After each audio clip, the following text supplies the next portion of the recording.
Hello, I'm Dan McCarty, and I'm coming to you once again on behalf of MarketingManSite.com. Today, our lecture is on the new product development process. The new product development process. And once again, I'll be using some charts and some initial information, some my friends who write the book Basic Marketing, Drs. Peralt, Cannon, and McCarthy, available from McGraw-Hill. The new product is a critical part of keeping your brand healthy. People are always coming out with new ideas, improvements, new flavors, upgrades. If you don't keep your product as fresh and exciting as the person who just invented theirs, then you're going to lose out. So the new product process is critical to keeping your brand healthy. Let's first start by saying, what is a new product? Well, remember that products are a way to satisfy consumer needs, so a new product, logically, is anything that provides the company with another way to meet consumer needs. Now, there's something similar to a new product. It's called a line extension. What a line extension is, it's a new product offering, but it uses the same brand name and the same basic product. It just comes out with a tweak on it, a different flavor or a different size. So in the case of Pepsi, if their mineral water or their orange drink under a completely different brand is a true new product. But Pepsi Vanilla, Pepsi with Lemon, Pepsi Max, those are all line extensions. So those are just tweaks or variations on the core Pepsi brand. It would also be a line extension if you came up with a giant economy size or a little single serving size. Those are other examples of line extensions. So here we're talking about brand new products. Now there's 5 steps in the new product process, and we're going to go through each one of them briefly here. The first is idea generation. The second is idea screening. Idea evaluation, then development of the new product, and then finally commercialization.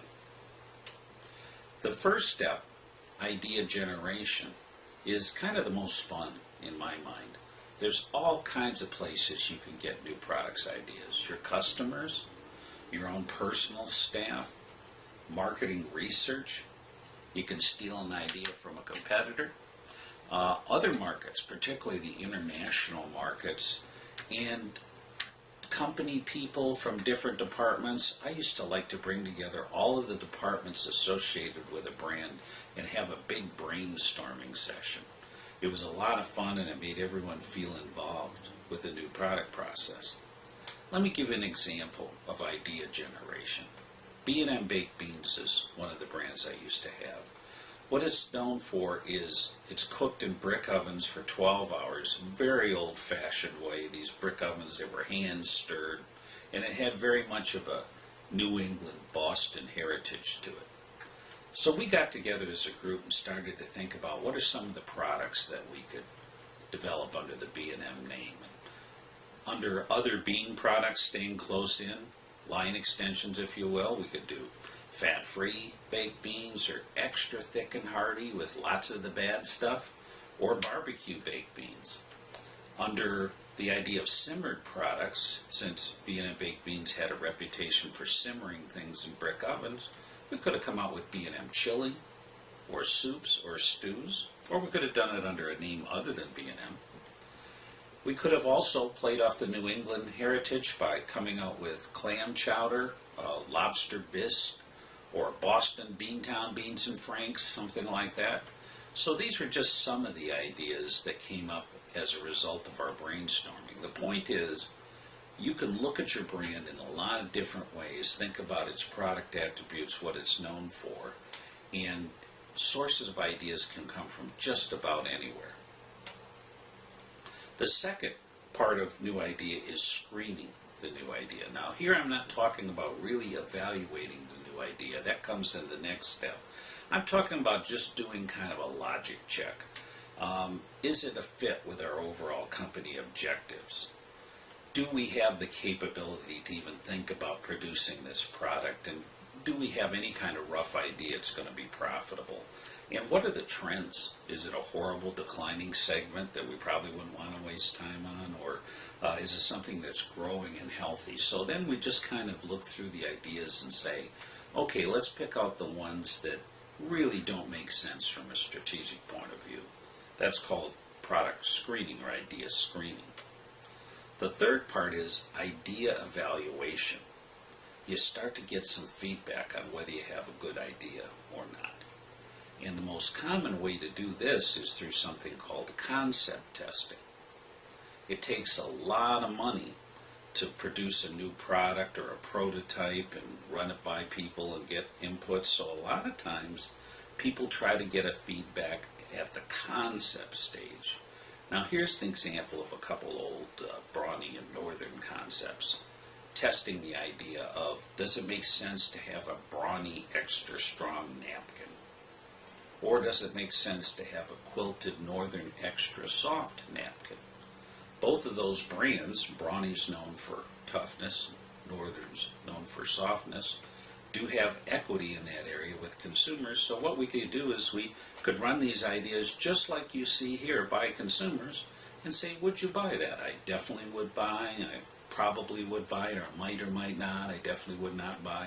And then you get a quantitative assessment of what kind of proposition you have, and you haven't spent any money other than the cost of developing a few drawings and the cost of the consumer research. So the third stage is concept screening, idea screening. Do we think consumers will like that? The fourth part gets a little more expensive. That's where you're talking product development. Now you have to devote some research and development dollars. You have to do actually develop prototypes. You have to have consumers test or taste those prototypes and revise as needed. You need to fine-tune your return on investment estimates to make sure it's worth really going this all out. And one of the common things you can do at this stage is do what's called a simulated test market. It's called a BASIS test. It stands for Booz Allen Statistical Estimating Service, if you happen to care about that. But the point is, it's a simulated test market where they show people the concept. Okay, here it is as an idea on a drawing. They find out who's interested. Okay, I think I might buy that. Then they actually have the consumers try the product, and then they come and get a post-trial interest. Okay, I like that. I would buy it again. Or, I was kind of disappointed in that. I wouldn't buy that again. So you then have a measure of potential repeat purchases, and you can put that all in a model and come out with a fairly accurate volume estimate. So this is called a simulated test market. The last step is true commercialization. Now we're going to do a production run. We finished the product, we're going to do a marketing plan, we're going to start producing this product. Sometimes you can use a co-packer in the early going. It's going to kill your profits, but at least you won't have to invest a lot of capital till you know it's a good idea. Then you can take it over yourself.